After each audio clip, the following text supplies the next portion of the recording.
यही हमारा रिवाज है, यही हमारा सिद्धांत है, ऐसा हम सोच करके जीवन जी रहे हैं। बस क्या हो रहा है, वही हो रहा है, वही खाना, वही पीना, वही दुकान, वही मकान, वही घर, वही बार, परिवार आदि को आपने अपने जीवन का आधार बना लिया। बंधु, ये सब मोह का जाल है, मोह का विस्तार है। अगर आप थोड़े से इस जाल से निकल करके अपने आप को निर्मोह बनाना चाहते हो तो अपने जन्म को सार्थक करने की, जन्म को समझने की कोशिश करो। आज भगवान का जन्म कल्याणक हम सबको ये संदेश देता है कि देख, तेरे हाथ में भी वो दुर्लभ पर्याय है जो मुझे मिली थी, मैंने तो सार्थक कर लिया, तुम कब सार्थक करोगे? कहीं हम इसको लोभ लालच में लगा करके तो नहीं, कहीं हम इसके विषय वासनाओं की पोषण में तो नहीं लगा रहे हैं, कहीं हम इस पर्याय को राग द्वेष की कथाओं में तो नहीं लगा रहे हैं, कहीं हम इसको विषय भोगों के इस लोभ लालच में पड़ करके इसको हम व्यतीत कर रहे हैं। सार्थक करना धन्य है पूज्य आचार्य भगवान, धन्य है ऐसे पूज्य आचार्य गुरुदेव विद्यासागर जी महाराज, जिन्होंने अपनी इस मनुष्य पर्याय को सार्थक तो किया, साथ साथ हम जैसे कितने ऐसे आकंचनों को जीवन देकर के हम लोगों को भी सार्थक, वो भी एक माँ से जन्म लेने वाले लाल थे, आप भी अपनी माँ से जन्म लेने वाले लाल हो, जिनके लिए आज लोग अपने जगत गुरु के रूप में मान करके परम पूज्य परम आराधक हम सबके उपकारी मानते हैं। ऐसे पूज्य गुरुदेव का भी जन्म हम सबको एक दिशा देता है, एक बोध देता है। ऐसे कितने भव्य जीवों को, यहाँ तक कि अपने परिवार को, पूरा का पूरा परिवार एक जीव का मार्ग अच्छा होता है। काश अगर विद्याधर ने घर से भाग करके मुनि दीक्षा नहीं ली होती। आदर्शी ने जब बताया, आदर्शी से पूछा, आदर्शी आप कैसे बैराग कैसे घर से निकले थे? ये निकले कहाँ थे, हम तो घर से भाग के गए थे। निकलना एक अलग बात है कि कह के जाना कि मैं जा रहा हूं। क्यों? क्योंकि घर का माहौल ऐसा था कि कह के जाता तो 3 काल में संभव नहीं था निकलना। मैं तो रातों रात वहीं से निकल करके जो होगा सो होगा, संसार में कौन किसका साथी है, ये तो सारे के सारे बहुत कठोर कदम उठाया था। बहुत इतनी सी उम्र में, मात्र 18-20 साल की उम्र में इतना बड़ा कदम उठाना कि घर छोड़ करके सीधे जयपुर पहुंच गया। देशभूषण जी महाराज के पास उस समय की शुरुआत, क्योंकि उनसे ही जब वो परिचय कैसे हुआ तो यही था कि महाराज साहब का विहार वहीं पर आसपास, कभी संजना के आसपास होता रहता था, तो उनके साथ चला जाता था, उनसे विहार हो गया, मुनिराजों की संगति में बैठता गया। बचपन में ही मुनिराजों की संगति में रहा और मुनिराजों की परिणति का प्रभाव मन में विचार कर लिया कि अब तो मुझे इसके अलावा और दूसरा कोई मार्ग नहीं चाहिए। और उस समय वहाँ थे महाराज साहब देशभूषण जी महाराज, और उनके पास चला गया। करीब करीब 1 साल के करीब उनके पास रहा, लगभग। और आखिर महाराज को भी विहार करते करते सब लगा के महामस्तकाभिषेक हुआ बाहुबली का, और बाहुबली का मस्तकाभिषेक करके महाराज स्तव निधि आ गए। फादर जी ने कहा, भैया यहाँ तो बहुत कठिन काम है, क्योंकि सतलगा से स्तव निधि ज्यादा नहीं, 20-25 किलोमीटर दूर है, और घर वाले आकर के टपके, वो आकर के नियम से मुझे यहाँ से घर ले जाएंगे, और अगर घर गया तो संसार के जाल में फंस जाऊंगा। मुझे तो संसार के जाल में नहीं फंसना है, मुझे तो संसार के जाल से निकलना है। और उन्होंने वहां से शाम को ही आज सुबह महाराज का संग पहुंचा स्तव निधि, और जाकर के उनसे कहा, निवेदन किया, भगवान यहाँ मैं रहूंगा तो हो सकता है परिवार वाले आकर के मुझे पकड़ के ले जाएं, मैं क्या करूं बताओ। मैंने सुना है कि आचार्य ज्ञान सागर जी महाराज हैं, बहुत अच्छे ज्ञान की मूर्ति हैं, ज्ञानवान है, अगर आपका आशीर्वाद मिले तो मैं उनके पास चला जाऊं। तो देशभूषण जी कहते हैं कि बहुत अच्छा, अच्छे ज्ञान के विद्वान हैं, महाकवि हैं, अच्छे जानकार हैं, संस्कृत व्याकरण लेखक हैं, कवि हैं, इससे अच्छा और कोई नहीं होगा। और उनसे आज्ञा ली, आचार्य के शब्द थे, उनसे आज्ञा ली, और सुबह 5 बजे क्या 4 बजे स्तव निधि से अंधेरे में ही वहां से करीब करीब हाईवे रोड कोल्हापुर रोड था, वहां से करीब करीब 5-6 किलोमीटर दूर था, कोई साधन नहीं है, पैदल ही चल दिया। अपन सोचते कि गाड़ी आ जाए तो जाऊंगा। बैरागी को जब उसको वैराग्य का लक्ष्य सामने दिखाई देता है तो साधन की ओर दृष्टि नहीं करता। और बात इतना निश्चित है कि अगर आदमी के सामने पुण्य कर्म का उदय हो तो उसको साधन भी अपने आप मिल जाते हैं। और वही हुआ कि आचार्य जी जब वहां से 4 बजे वहां से निकले, चलते चलते 1-2 किलोमीटर पैदल चल चुका, उन्होंने सोचा चलो हाईवे पे जो कुछ भी मिलेगा उससे अपन कोल्हापुर जाएंगे, कोल्हापुर से सीधा बॉम्बे। और उन्होंने पता कर लिया कि महाराज कहाँ है, राजस्थान में अजमेर के आसपास है, अपन को कहाँ पहुंचना है, अजमेर पहुंचना है, फिर वहां से देखा जाएगा। और जैसे ही निकले तो 3-4 किलोमीटर चली, तभी उस समय एक एम्बेसडर कार आई, बोले कि काले रंग की कार थी, है ना। और उन्होंने देखा उस कार वाले के वो श्रावक था, वो आचार्य देशभूषण जी महाराज के पास आता जाता रहता था। और उन्होंने ब्रह्मचारी जी को देखा, और ब्रह्मचारी जी जा रहे हैं, उसने आगे जाकर के लगता है क्यों जा रहे हैं, क्या कुछ गड़बड़ हो गई, कहीं भाग तो नहीं जाए। तो उन्होंने कहा, उसने आगे जाकर के गाड़ी रोक दी, उन्होंने कहा क्या हो गया ब्रह्मचारी, कहाँ जा रहे हो। बोले कि महाराज जी से आज्ञा लेकर के मैं यहाँ से हाईवे से कोई साधन मिलेगा और साधन से सोलापुर जाऊंगा, सोलापुर से सीधा बॉम्बे जाऊंगा, बॉम्बे से सीधा ज्ञान सागर जी महाराज के पास। अच्छा, उन्होंने कहा मैं तो सोलापुर ही जा रहा हूँ, गाड़ी खाली है, बैठ जाओ।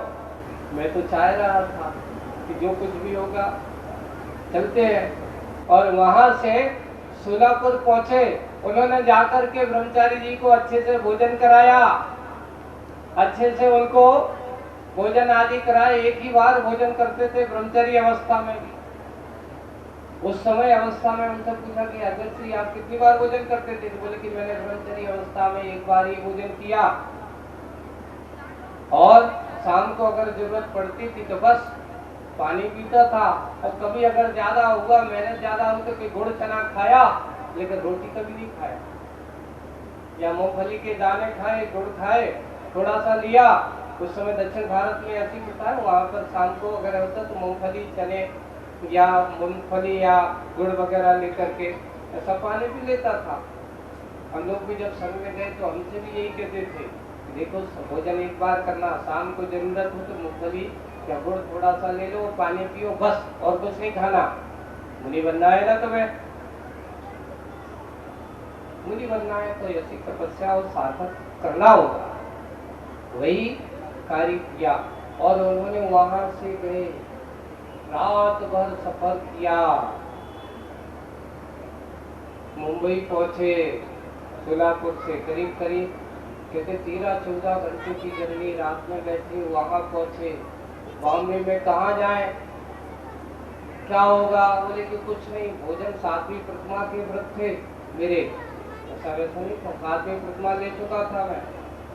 चाय पी के बाजार से कहीं पानी भर लेते, फल ले लेते, थोड़ा सा पानी पी ले, नहीं, कुएं का पानी ही पीता, शुरू से ही वहां से मैं छूटा है। कहाँ जाऊंगा, उपवास। अब वहां से बॉम्बे से अजमेर आना है, गर्मी का समय है, एक नहीं 2 उपवास हो गए। कितने उपवास हो गए? 2 उपवास करके बॉम्बे से रात्रि में बैठे और चलते चलते अजमेर में करीब करीब 12 बजे जयपुर पहुंचे। जयपुर से ट्रेन पकड़ी तो कहाँ आए? अजमेर आए। अजमेर से वहाँ पूछा कि ज्ञान सागर जी महाराज किसी से, तो एक श्रावक मिल गया, उन्होंने ब्रह्मचारी को देखा और ले जा करके शाम हो गई। वहां पर भी दूसरे दिन भी पानी भी नहीं मिला। अब जा करके उसने रात्रि गर्मी का समय था, अच्छे से दो अपने दुपट्टे को गीला किया, दुपट्टे को ओढ़ा और सो गया। सुबह सुबह वह श्रावक ने वहीं भोजन कराए। भोजन कराने के बाद पास में किशनगढ़ था, किशनगढ़ में आचार्य ज्ञान सागर जी महाराज के पास सोचो कि जिन्हें आत्म संयम और वैराग और आत्म कल्याण करना होता है, उसकी खोज के लिए बड़ी से बड़ी कठिन परिश्रम को भी सहन करके उसे पाने का प्रयास करते हैं। वो आचार्य भगवान जिन्होंने मुनि बनने के लिए कैसे ज्ञान सागर जी महाराज के पास पहुंचे और पहुंच करके उनके पास रख करके ज्ञान प्राप्त किया, संयम प्राप्त किया और ज्ञान संयम प्राप्त करके अपने उस वैराग को इतना तपस्या से तपाया कि आज हमारी श्रवण संस्कृति, जिनका उपकार अगर कोई चुकाने की कोशिश करे तो कोई चुका नहीं सकता। सबसे बड़ा उपकार अगर किसी ने किया है तो आज वर्तमान में इस काल में हम सबके ऊपर अगर किया तो वो आचार्य गुरुवर श्री विद्यासागर जी। सार्थक यह कहलाती है मनुष्य पर्याय, सार्थक जन्म कहलाता है ये। हम भी सोचे उनके पास भी आप जैसा ही सैलन था, पर अंतर है सोच आप जैसी और नहीं थी। उनकी सोच और आपकी सोच में बहुत अंतर था। उन्होंने उस सैलन के साथ भी इतनी कठिन तपस्या करके अपना लक्ष्य प्राप्त किया और आत्म कल्याण किया। आज उनका जन्म तो सार्थक हो गया।